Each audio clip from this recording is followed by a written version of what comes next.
Alô galera, Vasco Análise aqui, Marcelo falando, diversos temas hoje, né? Quinta-feira, dia 15 de fevereiro, né?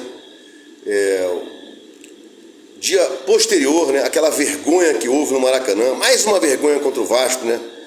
Deve ser a quinta vergonha contra o Vasco. E nesse momento agora eu vou recapitular a memória dos senhores, né? Vasco e Bangu expulsaram o Jair com 4 minutos de jogo. O Vasco jogou 2 tempos inteiros sem um a menos. No final, um pênalti mandrake, supostamente cometido pelo Medel. 2-2 Vasco e Bangu. Vasco e Nova Iguaçu não expulsaram Caio Tenório, deu uma pancada forte no Rossi, abriu a perna dele. O Vasco poderia ter jogado praticamente 2 tempos com um jogador a mais, mas nada aconteceu. Vasco e Boa Vista, um jogador do Boa Vista cotovelou na cara do juiz, Wagner Nascimento, mesmo que apitou Vasco e Flamengo, e não foi suspenso, e não aconteceu nada, não foi expulso, não levou amarelo, nada. E também não foram sequer levados a julgamento esse cara que cotovelou e nem o Wagner Nascimento. Terceiro assalto. Quarto assalto, Vasco e Flamengo, aquele pênalti inexistente, supostamente feito pelo João Vitor, que toca a bola antes, né? E ontem no Maracanã, vários, até anotei aqui para não perder o foco, né? Agressão do André no jogador do Vasco, já tinha um amarelo inclusive, e era para ser vermelho direto, né? Pênalti no Berrete, Medel foi agredido e foi expulso, né? Não foi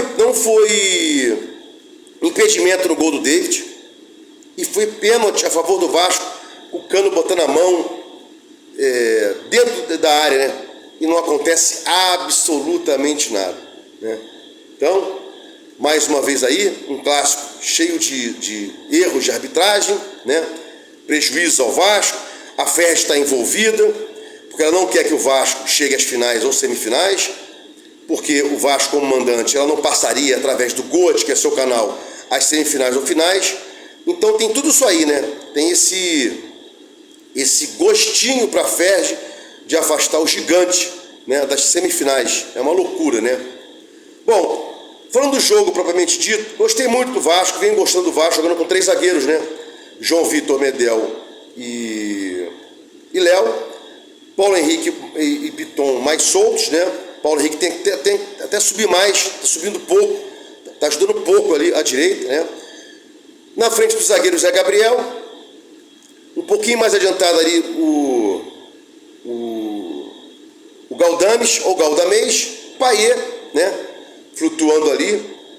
E em tese a gente poderia jogar com mais um meio de campo, não ter entrado com o David, entrado com o Adson, né? Fazendo um quadrado ali, né?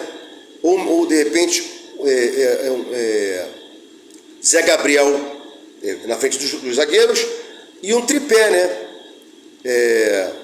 Galdames, Payet e Adson, e na frente o Verrete.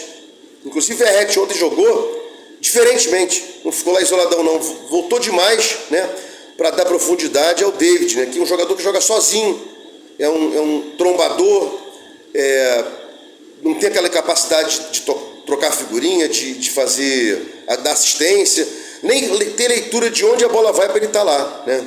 Um jogador bem limitado, é esse que o Vasco comprou aí, né? David. Bom, pinceladinha na arbitragem, pinceladinha no esquema tático do Vasco, que neutralizou o meio de campo do Fluminense, que em dado momento o Vasco tinha 6 no meio de campo, né? É claro que o Fluminense é um time de jogadores melhores, joga junto há mais tempo, em dado momento ele vai igualar as jogadas, mas em 100% do jogo o Vasco foi melhor 65% a 70% do jogo, e teve as melhores chances, né? Ou poderia ter, né, no pênalti que não foi dado, no gol mal anulado, né? E isso aí que acontece jogo após jogo, né? Bom, e outra coisa, o Vasco também tem que começar a trabalhar essa questão, jogando com 3 zagueiros, um volante fechadão em frente aos zagueiros, né? Galdames também por ali. Vasco deixa o Fluminense, qualquer outro time trabalhar muito a bola na entrada da área. Trabalhar a bola na entrada da área, chutar, né, meio longa distância da área, né? Ontem Marcelo chutou, ontem o Renato Augusto chutou. Tem que parar com isso. Vasco jogando com 3 zagueiros, um tem que ficar mais adiantado ou mais para trás, 2 fechando ali. Tem que dar um jeito para que o Vasco não sofra. Não, os zagueiros não podem entrar muito na área. Quando eles entram muito na área, sobra um espaço na meia-lua, os caras chutarem de meia e longa distância. O que aconteceu ontem e já aconteceu outras vezes também, inclusive jogando com o Flamengo, né? Bom, já falei aí da análise do jogo, da arbitragem, pinceladinha, o vídeo não ficar cansativo. Essa análise está sendo feita hoje, né? Já deve ter ouvido muita coisa sobre isso, não quero aqui ser chato, né? O gol anulado, pateticamente anulado, né? Na mesma linha, né? Ali o medidor tendencioso, né? É uma brincadeira. O VAR chamar o juiz para marcar o pênalti e o cara fala que mesmo o Cano pulando, quem pula com a mão assim é diferente de quem pula com a mão assim, a bola bate, ele está de lado, a bola bate, ganha um pouco, estende um pouco o corpo dele, pênalti, mas mais uma vez a brincadeira de não favorecer, porque melhor, não quero ser favorecido, só não quero ser prejudicado. E ontem fomos prejudicados mais uma vez pelo que já falei aí, né? O André tinha que ser suspenso, o Medel não era para ser expulso, perdão, o André era para ser expulso, o Medel não era para ser expulso, pênalti no Verrete, gol mal anulado, pênalti, né? Bom, para fechar aqui, né? Vendo o jogo ontem, né? Com colegas, e um deles falou assim: não, é bom que mais uma vez o Vasco vai brigar para suspender esse juiz de ontem. Não adianta fazer rodízio para suspender os árbitros, né? Não adianta. Suspender o árbitro do Vasco Bangu, suspender o Vasco, o árbitro de Vasco Nova Iguaçu, não suspenderam o árbitro de Vasco e Boa Vista, não suspenderam o árbitro de Vasco Flamengo, e Vasco Flamengo é o mesmo árbitro que permitiu, que viu a cotovelada do jogador do Boa Vista na cabeça do Capasso. E pasmem, o próprio Vasco indicou o Wagner Nascimento, mesmo depois de ele não ter dado cartão vermelho para quem cotovelou e abriu a cabeça do Capasso, o Vasco foi lá e indicou o Wagner Nascimento para arbitrar a partida contra o Flamengo. E ontem o Vasco aceitou a indicação desse juiz, que já foi de organizado do Fluminense, salvo engano, Yang Flu, que estava lá ontem, apitando o jogo do Vasco.